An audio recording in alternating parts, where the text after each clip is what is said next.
أما بعد فأعوذ بالله من الشيطان الرجيم بسم الله الرحمن الرحيم الذين ينفقون في السراء والضراء والكاظمين الغيظ والعافين عن الناس واللہ یحب المحسنین صدق اللہ مولانا العظیم۔ انتہائی واجب الاحترام مشائخ اعظام، علماء کرام،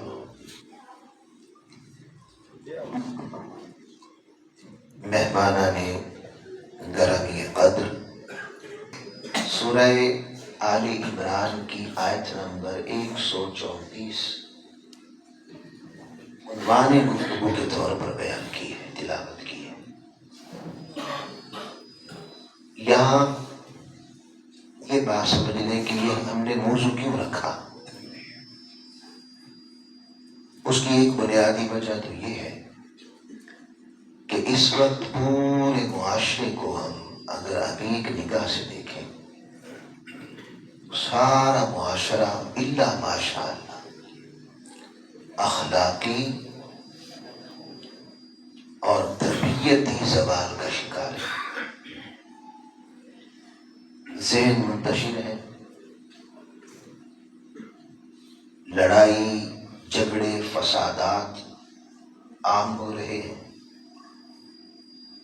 طلاق کی ریشو بڑھ رہی ہے، والدین اپنی اولاد کی نافرمانیوں کی وجہ سے پریشان ہیں، تھوڑی سی بات ہو جائے گالم گلوچ، دنگا فساد اور قتل و غارت تک بات جا پہنچتی ہے، اور پورے کا پورا معاشرہ انتہا پسندی کی طرف دھکیلا جا رہا ہے۔ لہذا ضروری سمجھا گیا اس پر اگر ہم وہ بنیادی نقائص یا چیزیں یا وجوہات کہ جس سے معاشرہ تباہی اور بربادی کی طرف جا رہا ہے، بگاڑ کی طرف جا رہا ہے، ان کو دیکھیں تو ان میں سے ایک وجہ غصہ بھی ہے اور ڈپریشن بھی ہے۔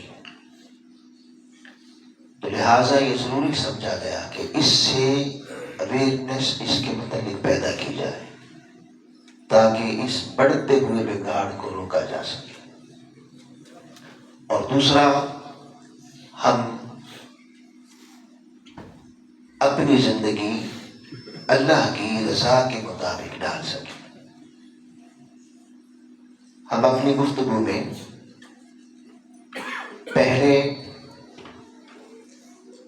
غصہ اور ڈپریشن اس کے متعلق جدید سائنس، میڈیکل سائنس ہماری کیا رہنمائی کرتی ہے اسے ڈسکس کریں گے، اور اس کے بعد پھر قرآن و حدیث ہماری کیا اس میں رہنمائی کرتے ہیں، پھر اسے انشاءاللہ آخر میں سمجھیں گے۔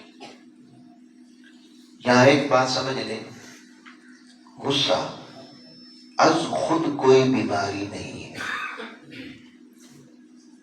غصہ اللہ پاک نے انسان کی فطرت میں رکھا ہے، یہ جذبہ ہے، ایک کیفیت ہے جو ہر انسان میں آ جاتی ہے۔ جیسے کوئی نعمت ملے تو خوشی کی کیفیت آ جاتی ہے، غم ملے، کوئی نقصان ہو جائے تو غم کی کیفیت آ جاتی ہے۔ اسی طرح اگر طبیعت کے خلاف کوئی بات ہو جائے، اپنی مرضی کے خلاف کوئی بات ہو جائے تو اس سے غصے کی کیفیت آ جاتی ہے۔ غصہ انسان کی فطرت میں اللہ پاک نے رکھا ہے۔ غصہ از خود کسی بیماری کا نام نہیں ہے۔ بیماری ڈپریشن ہے، اگر اس غصے پر کنٹرول نہ کیا جائے اور یہ طبیعت کے اندر پکتا رہے مشق ہوتی رہے تو یہی غصہ ایک وقت میں جا کر انسان کو ڈپریشن کا شکار کر دیتا. اور ڈپریشن مستقل ایک بیماری کا نام ہے.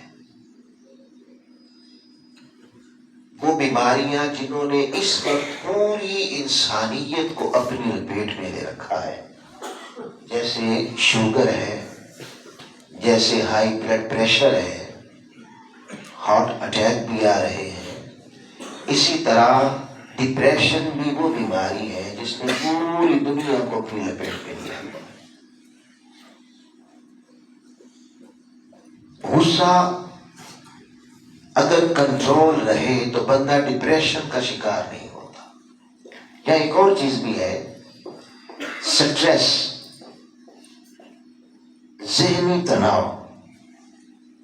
غصہ اور سٹریس، ذہنی تناؤ میں بنیادی فرق یہ ہوتا ہے، غصہ ہمیشہ دوسروں کے بہیو سے آتا ہے، دوسروں کے رویوں سے آتا ہے. مزاج کے خلاف رویہ کسی کا ہو، غصہ آ جاتا ہے. اولاد نے کہنا نہیں مانا، غصہ آ گیا. بیوی نے بات نہیں مانی، مزاج کے خلاف کوئی کام کر دیا، غصہ آ گیا. الا هذا القياس، غصہ ہمیشہ دوسروں کے بہیو سے پیدا ہوتا ہے. سٹریس یہ حالات سے بھی پیدا ہوتا ہے اور دوسروں کے بہیو سے بھی پیدا ہوتا ہے. مہنگائی اتنی ہو گئی، انکم اتنی نہیں ہے، جتنے خرچے بڑھ گئے، سٹریس کا شکار ہو، ذہنی دباؤ کا شکار ہو گئے. ہر وقت یہی سوچ رہتی ہے کہ گھر کا خرچہ کیسے چلے گا، بچوں کی تعلیم کا کیا بنے گا، بجلی کا بل کہاں سے دیں گے. اب پہلے بجلی کی پریشانی تھی، اب گیس کی بھی آ گئی. اب گیس کے بھی بل اللہ ماشاء اللہ وہ بھی آسمانوں کو چھو رہے ہیں. تو سٹریس حالات سے بھی پیدا ہوتا ہے، ذہنی تناؤ. یہ دونوں چیزیں بندے کو ڈپریشن کا شکار کر دیتی. ہمارا چونکہ موضوع غصہ ہے تو غصے کی عام طور پہ ماہرین نے، طبی ماہرین نے، میڈیکل سائنس نے کوئی تعریف نہیں کی، کوئی خاص تعریف نہیں کی. لیکن عربی زبان میں اس کے لیے 3 لفظ استعمال ہوتے ہیں. بنیادی طور پر 2 لفظ استعمال ہوتے ہیں. ایک ہے غیظ، غصہ، اور ایک ہے غضب. آپ ہر روز نماز میں یہ پڑھتے ہیں، غیر المغضوب علیہم ولا الضالین. اس سے پہلے آپ کہتے ہیں کیا مولا ہمیں سیدھی راہ دکھا، ان لوگوں کا راستہ جن پر تیرا انعام ہوا، اور ان لوگوں کا راستہ نہ دکھا جن پر تیرا غضب ہوا، یعنی تو غصہ ہوا جن سے، ان کا راستہ نہ دکھا. تو عربی اس کو آپ اکٹھا بھی استعمال کرتے ہیں، غیظ و غضب استعمال کرتے ہیں. یہ اس کا معنی یہ ہوتا ہے کہ کسی کے رویے پر ناراضگی کا اظہار، بندے کے اندر دوسروں کے رویے پہ اشتعال آ جانا، طبیعت میں طیش آ جانا. اس طبیعت کے اشتعال اور طیش کو اور ناراضگی کو اور بدلہ لینے کی کیفیت کا پیدا ہونا، یہ جو بدلہ لینے کی کیفیت ہے، طیش ہے، اسے غصہ کہتے ہیں. یہ غصہ ہے. ماہرین نے اس کی بہت سی اقسام کی ہیں، لیکن بنیادی طور پر 2 بڑی قسمیں کی ہیں.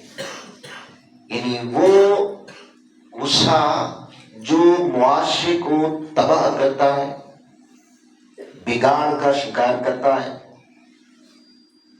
انتہا پسندی کی طرف لے جاتا ہے، قتل و غارت کا باعث بنتا ہے،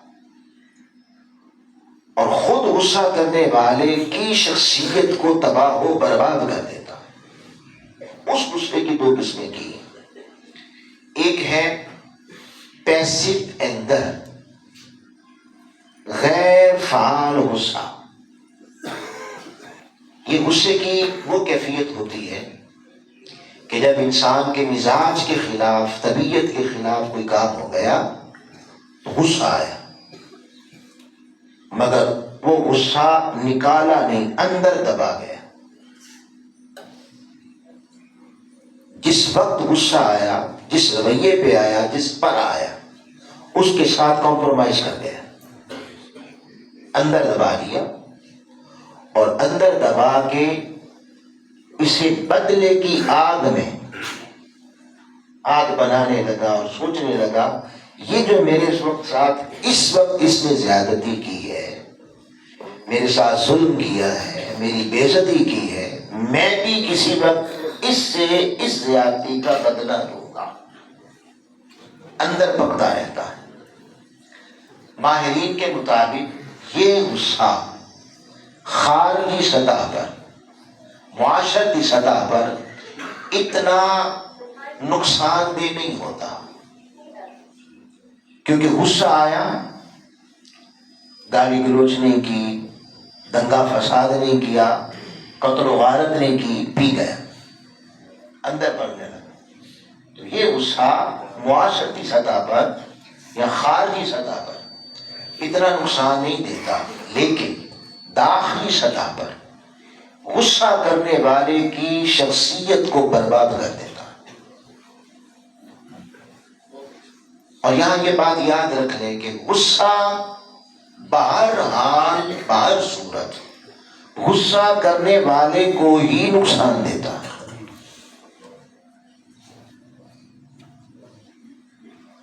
اب جب وہ اندر دبا لیتا ہے غصہ، تو اب اس کا چین برباد ہو جاتا ہے، سکون برباد ہوتا ہے، ٹینشن کا شکار رہتا ہے۔ یہ غصہ اس غصہ کرنے والے کے اندر بغض پیدا کرتا ہے، عناد پیدا کرتا ہے، دل سے محبت کی ساری فصلیں کاٹ کر نفرت کے پودے اگانا شروع کر دیتا ہے، اور حسد پیدا کرتا ہے۔ نہ رات کو چین، نہ دن کو چین، ہر وقت یہی سوچتا رہتا ہے کہ اس نے میرے ساتھ زیادتی کی، میں کب اس کا بدلہ لوں گا۔ ساری زندگی ڈسٹرب ہو جاتی ہے، ایک ہی چیز پہ فوکس چلا جاتا ہے، اور ساری زندگی، سارے کام ڈسٹرب ہو جاتے ہیں اس کے۔ تو یہ غصہ کرنے والا، وہ غصے کرنے والے کی زندگی کو بالکل اسے غیر مفید شخص بنا دیتا ہے، معاشرے کا غیر مفید شخص بنا دیتا ہے۔ اس کی مثال یوں دی جاتی ہے کہ شوہر نے ٹی وی چینل پہ اپنا کوئی پروگرام دیکھنا تھا، پاکستان کا انڈیا کا میچ تھا، اس نے ہفتہ بھر انتظار کیا کہ بھی اس وقت میں یہ میچ لگے گا، ٹائم ہوگا تو میں یہ چینل دیکھوں گا۔ اب وہ ٹی وی پہ بیٹھا ہوا ہے، عین اس لمحے جب اس کے پروگرام کا وقت ہوا تو ادھر بیوی کے بھی ڈرامے کا وقت شروع ہو گیا، دونوں اکٹھے آ گئے، ڈرامے کا یا کسی اور پروگرام کا شروع ہو گیا، حالانکہ اسے پتا ہے کہ یہ ہفتے سے انتظار کر رہا ہے اور یہ صبح سے ٹیلی ویژن چینل پہ بیٹھا ہوا ہے اور اپنے پروگرام کا انتظار کر رہا تھا۔ اب جب اس کے اب دونوں اکٹھے آ گئے نا، وقت اکٹھے آ گئے، اب بیوی آئی، اس نے بغیر اعتماد میں لیے، بغیر ٹاک کیے ریموٹ اٹھایا اور اپنا چینل لگا دیا۔ شوہر کو غصہ آیا، مگر وہ دبا گیا اور کمپرومائز کر گیا۔ اب انتظار کرنے لگا، اندر سوچنے لگا اس نے بڑی زیادتی کی، اس نے میرے ساتھ میرا خیال نہیں رکھا، اور کیا کیا سوچیں آتی ہیں، پھر شیطان دیتا ہے سوچیں بولتا ہے، سوچیں آتی ہیں، اور یہ ساری سوچ پورے گھرانے کو ڈسٹرب کر دیتی ہے۔ اب وہ انتظار کرتا ہے کہ اب مجھے بھی جب موقع ملے گا میں اس سے بدلہ لوں گا۔ اب ہوا کیا، گھنٹہ گزرا، 2 گھنٹے گزرے، دن گزرا، بیوی نے ایسے ہی کوئی بات کی، ایسے جو ظاہری طور پہ نہ غصے والی تھی نہ جھگڑے والی تھی، اور اس نے پوچھ لیا آج کیا پکائیں گے؟ اب یہ کوئی غصے والی بات ہے؟ عام طور پہ غصے ڈش کیا ہوگی؟ تو بس وہ جو پچھلی یاد اندر پکی ہوئی تھی نا، اور اس کے بولنے کی دیر تھی، پکانا کیا ہے، بس وہ ابل پڑا اور چیخو پکار اور گالی گلوچ شروع کر دی۔ حیران ہو کے پوچھ لیا آپ کو ہوا کیا ہے؟ اب وہ خاک بتائے کہ بات یہ نہیں، بات تو وہ پرانی ہے، اندر لاوا بنا ہوا تھا۔ جب وہ پوچھ لیا کیا ہوا ہے تو جواب کیا دے، چپ کر کے پھر ناراض ہو کے منہ بنا کے بیٹھ جاتا ہے، سارے گھر کا ماحول ڈسٹرب ہو گیا۔ اور پھر یہی چھوٹی چھوٹی باتیں آگے جا کے پھر طلاق کا باعث بن جاتی۔ تو یہ ہے غیر فعال غصہ جو اندر پکتا رہتا ہے، یہ انسان کی شخصیت کو تباہ و برباد کر دیتا ہے۔ دوسرا کہتے ہیں اگریسو اینگر،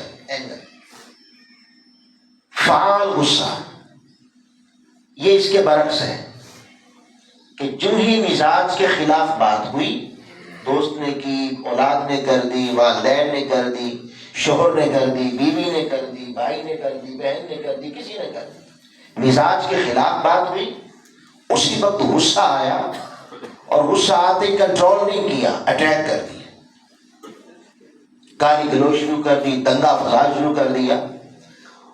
یہ غصہ عقل کو مار دیتا ہے، تو کہتے ہیں غصہ عقل کو کھا جاتا ہے، وہ یہ غصہ ہوتا ہے۔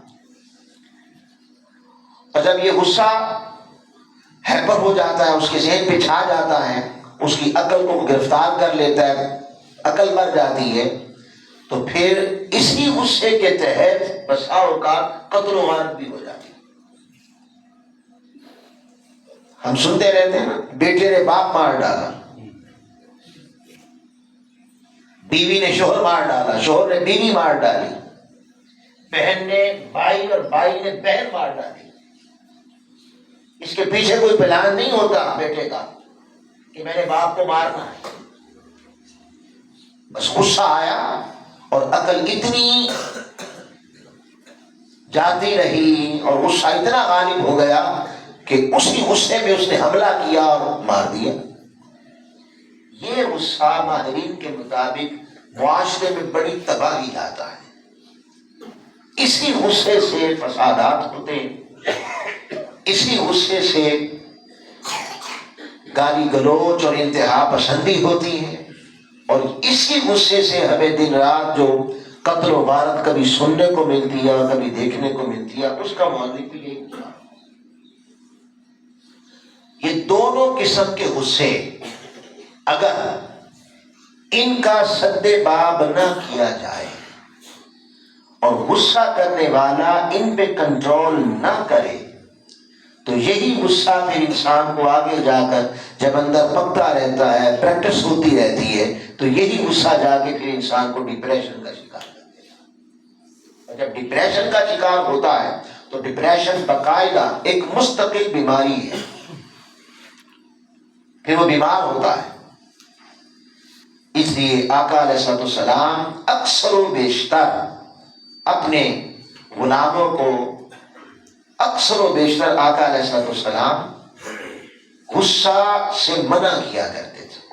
حضرت ابو ہریرہ رضی اللہ تعالیٰ عنہ بیان کرتے ہیں، آپ فرماتے ہیں کہ ہم حضور علیہ السلام کی معیت میں تشریف فرما کے ایک شخص آیا، اس نے آ کے عرض کی یا رسول اللہ صلی اللہ علیہ وسلم، آقا مجھے نصیحت کریں۔ آقا نے فرمایا لا تغضب، غصہ نہ کیا کر، فردنا مرارا، اس نے بار بار اصرار کیا یا رسول اللہ مجھے نصیحت فرمائیں، آپ نے ہر بار فرمایا لا تغضب، غصہ نہ کیا۔ غصہ شخصیت کو برباد کر دیتا، غصہ انسان کو معاشرے کا نکارا انسان بنا دیتا ہے۔ غصہ سارے گھر کو ڈسٹرب کر دیتا ہے.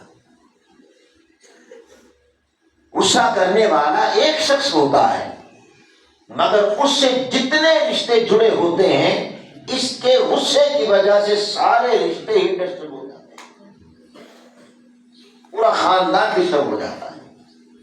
اس لیے آقا علیہ السلام غصے سے منع کیا کرتے تھے. پھر میڈیکل سائنس اس پر کہتی ہے کہ جب یہ غصہ بڑھتا رہے اور آگے جا کے ڈپریشن کا شکار جب بندے کو کرتا ہے تو پھر فزیکلی یعنی اس کی باڈی پر اس کے یعنی مختلف انسانوں پر مختلف اثرات ظاہر ہوتے ہیں. جب بندہ ڈپریشن کا شکار ہوتا ہے وہ کہتے ہیں بعضوں کے سر میں درد شروع ہو جائے گا.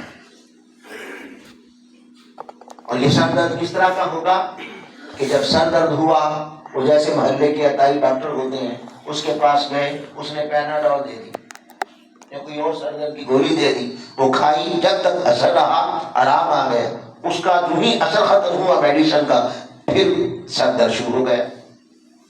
اسی طرح ہاضمہ خراب ہوتا ہے بعضوں کا، کوئی شے ہضم نہیں ہوتی، وہ معاملہ ادھر نہیں ہوتا، معاملہ ادھر ہوتا ہے، سارا ڈپریشن کا شکار ہوتا ہے. عام سادہ غذا بھی اس کو ہضم نہیں ہوتی، پیٹ خراب ہوا، پیٹ میں درد ہوئی، میپرازول لیا، اس وقت تک آرام آ گیا، جب تک اثر رہا پھر شروع ہو گیا. یہاں مجھے نیند نہیں آتی، نیند ڈسٹرب ہو جاتی، بندے کی بالوں کو نیند نہیں آتی، دوائی لیتا ہے آرام نہیں آتا، ڈاکٹر کہتا ہے تو ٹھیک ہے. باجیاں بھی سن رہی ہیں نا، ہماری اسلام کی بیٹیاں، ہماری باجیاں بہنیں بیٹھی ہوئی ہیں نا، ان کے لیے ایک جملہ بولنے لگا اور آپ سب کے لیے بھی، یعنی بالخصوص ان کے لیے، پھر بالعموم ہم سب کے لیے. جب سر درد آرام نہیں آتا، ہاضمہ ٹھیک نہیں ہوتا، نیند نہیں آتی، دوائی بھی لیتے رہتے ہیں، ڈاکٹر کہتا ہے آپ کو کچھ نہیں ہوا، تو پھر اگلی سوچ بنتی ہے مجھ پہ کسی نے جادو کر رہی ہے، یہ جو آرام نہیں آتا بس جادو کر رہی ہے. اور بس یہ سوچنے کی دیر ہے کہ ساری زندگی ڈسٹرب ہو جاتی ہے. وہ جادو نہیں ہوتا، بندہ ڈپریشن کا شکار ہو گیا ہوتا. اور آپ جاتے، ہر ڈاکٹر، ہر ایک مرض کا ڈاکٹر الگ ہوتا ہے. یا آپ کی آئی سائٹ کو پرابلم ہے تو آپ کارڈیالوجسٹ دل والے ڈاکٹر کے پاس تو نہیں جائیں گے. اگر دل کا پرابلم ہے تو آپ یورولوجسٹ ہے، پیشاب والے ڈاکٹر کے پاس تو نہیں جائیں گے. اس لیے آپ سائیکائٹرسٹ ہوتا ہے، وہ باقاعدہ نفسیاتی ڈاکٹر، اس کی اسپیشلائزیشن کی ہوتی ہے، اس کے پاس جانا ہوتا ہے، وہ آپ کا علاج کرتا ہے. ذہنی دباؤ ہر وقت رہتا ہے، بے چینی کی کیفیت ہو جاتی ہے بعضوں کو، اور اس طرح کی بے چینی بھی ہوتی ہے کہ بسا اوقات ہاتھ پاؤں ٹھنڈے ہو جاتے ہیں، پسینے آ گئے اور ایسے لگتا ہے جیسے ابھی کچھ ہو جائے گا. طبی ماہرین کا کہنا ہے، میڈیکل سائنس کہتی ہے اکثر اٹیک بھی اس سے آتے ہیں. ہارٹ اٹیک جو ریشو بڑھ رہی ہے اس کا ایک بنیادی وجہ یہ ہے کہ بندے یعنی سارا معاشرہ ڈپریشن کا شکار ہو رہا ہے. یعنی آپ دیکھیں انسانی سوچ انسانی باڈی پر کس طرح افیکٹ ہوتی ہے، اثر کرتی ہے. دیکھیں نا، آپ سنتے رہتے ہیں بھی کسی نے 10 لاکھ کروڑ 2 کروڑ 10 کروڑ روپے انویسٹ کیا، خارجی سطح پہ ہوا نا، کاروبار میں کیا، نقصان ہو گیا، 2 کروڑ کا 10 کروڑ کا نقصان ہو گیا. اب نقصان ہوا خارجی سطح پر، جو ہی خبر ملی اٹیک آ گئے. سوال یہ ہے نقصان تو باہر ہوا تھا، یہ دل کو کیا ہوا؟ دل بند کیسے ہوا؟ دل سوچنے بند کر ڈالا. انسانی سوچ انسانی باڈی پر اس طرح اثر انداز ہوتی ہے کہ اس نے دل ہی بند کر دیا، بندہ مر جاتا ہے صرف سوچ کر. اور پھر ہائی بلڈ پریشر، یہ بھی ڈپریشن سے آتا ہے۔ بہت سی نفسیاتی بیماریاں آتی ہیں، اور اس کے علاوہ جب غصہ انسان بندہ بلڈ پریشر کا اور اس کا ہائی ڈپریشن کا شکار ہو جائے تو پھر اس سے بسا اوقات قتل و غارت ہوتی ہے، انتہا پسندی ہوتی ہے۔ تو یہ اتنی خطرناک بیماری ہے۔ پھر میڈیکل سائنس باقاعدہ اگر کوئی ڈپریشن کا شکار ہو جاتا ہے تو پھر وہ اس کی 8 قسم کے بلکہ 9 قسم کے مشورے دیتے ہیں کہ اگر آپ ڈپریشن کا شکار ہو گئے ہیں تو اس سے کیسے نکلنا ہے۔ وہ کہتے ہیں کہ جناب اگر کسی کو ڈپریشن ہو گیا ہے تو ڈیپ بریتھنگ ایکسرسائز کریں، لمبی لمبی سانسیں لیں، اکیلا بیٹھ کر پریکٹس کرے، لمبی سانس کھینچے، ناک کے ذریعے سے اندر ہوا بھرے اور منہ کے ذریعے سے چھوڑے، یہ بار بار پریکٹس کرے۔ یہ پریکٹس بھی اس کو ڈپریشن کی بیماری کو دور کرنے میں معاون ثابت ہو۔ اسی طرح کھانے کی روٹین بنائیں، وقت پہ کھانا کھائیں، پھر کھانا کھاتے کیا ہیں، اپنی غذا کو بدلیں، سادہ غذا بنائیں، یہ بھی ڈپریشن کو دور کرنے میں معاون ثابت ہوگا۔ نیند پوری کریں، میڈیکل سائنس کے مطابق ہر انسان کو کم سے کم 8 گھنٹے نیند کرنی چاہیے، پھر وہ ایک تندرست انسان ہوتا ہے۔ اگر 8 گھنٹے سے کم نیند کرتا ہے تو اس کی ذہن منتشر رہتا ہے، تو نیند پورا کریں۔ آپ کاروباری ہیں، آپ دکاندار ہیں، آپ ملازم ہیں، جو بھی آپ کا پیشہ ہے، اپنے پیشے کے علاوہ اپنی زندگی میں کوئی اور ہابی، کوئی اور گیم رکھیں جس سے آپ کو فریشنس ملے، اس سے بھی ڈپریشن کو دور کرنے میں مدد ملے گی۔ میڈیٹیشن، مراقبہ کریں۔ میڈیکل سائنس کہتی ہے اگر آپ ڈپریشن کا شکار ہو گئے ہیں تو آپ وہ تو یوگا کا ایک یوگا خاص قسم کی پریکٹس ہوتی ہے، ایکسرسائز ہوتی ہے، اس کا مشورہ دیتے ہیں، اور ساتھ یہ بھی کہتے ہیں کہ آپ اگر یوگا نہیں کرتے تو جو بندہ ڈپریشن کا شکار ہے وہ اپنے 10-15 منٹ نکال کے اکیلا کمرے میں بیٹھے، ذہن ساری سوچوں سے پاک کرے اور ایک سوچ پر، ایک نقطے پر ذہن کو مرکوز کرے، یکسوئی لے۔ وہ نقطہ کیا ہوگا، وہ سوچ کیا ہوگی، یہ آپ کا معالج بتائے گا۔ ہر ایک کے لیے مختلف ہو سکتا ہے، لیکن وہ معالج بتائے گا کہ آپ اکیلے بیٹھیں، 10-15 منٹ کے لیے بیٹھ جائیں، آنکھیں بند کر لیں اور آنکھیں بند کر کے سوچ، منتشر سوچیں جنہوں نے آپ کو انڈر پریشر کیا ہوا ہے، اس سے ذہن کو خالی کریں اور خالی کر کے صرف ایک سوچ پر مجبور کریں، اپنے ذہن کو یکسوئی حاصل کریں۔ یہ روزانہ کی 10-15 منٹ کی پریکٹس کریں، مراقبہ کریں، یہ بھی ڈپریشن سے نکلنے میں معاون ثابت ہے۔ ورزش کریں، صبح کی سیر کریں یا کوئی اور گیم رکھیں، اپنے ساتھ ورزش رکھیں، صحبت تبدیل کریں۔ اب دیکھیں نا، آپ کاروباری، صبح سے شام تک ایک ہی سوچ تھی، فلاں کو مال نہیں پہنچا، اس کے پیسے نہیں آئے، وہاں سے پیسے لینے ہیں، یہ گھاٹا پڑ گیا، وہ ہو گیا، سارا دن ایک ہی سوچ تھی۔ اب جب آپ اپنے کاروبار سے اٹھے تو جتنے دوست تھے وہ سارے کاروباری، فارغ ٹائم میں جن کے پاس بیٹھے وہ بھی سارے کاروباری۔ اب کاروبار سے اٹھے، اس کی ٹینشن تھی، ان کے پاس آ کے بیٹھے، انہوں نے پھر وہی گیم شروع کر دی، وہی کہانی چھیڑ دی۔ وہ کہنے لگے کہ وہ فلاں کا کاروبار ہے، اس نے فلاں بزنس کیا، وہ یہاں سے وہ اتنا اوپر چلا گیا، تو ذہن فریش نہیں ہوا۔ پہلے ادھر سے ٹینشن تھی، اس نے آگے نئی ٹینشن لگا دی۔ تو میڈیکل سائنس کہتی ہے آپ اس طرح کی کرسپی ماحول رکھیں، یعنی ایسا اپنے دوست بنائیں کہ جو آپ کو، آپ کے ذہن کو خوش کر دیں۔ ایک صحابی تھے، سبحان اللہ. وہ آقا علیہ السلام کی بارگاہ میں آ کے جوتا لے کے بیٹھے رہتے سارا دن. حضور کا جوتی مبارک نالین پاک لے کے بیٹھے رہتے. اب انقلاب آ چکا تھا مکے کی سرزمین پر. پھر آقا علیہ السلام نے جب مکے کا کعبے کا یعنی عرب کا نظام جو تھا اس کو کنٹرول کیا تو پھر حضور علیہ السلام کیسوں کی سرحد کی طرف بڑھے. عالمی طاقتوں کے ساتھ ٹکراؤ شروع ہو گیا. تو صبح سے شام تک ڈیلیگیشن آتے رہتے, ان کے ساتھ میٹنگیں ہوتی رہتی.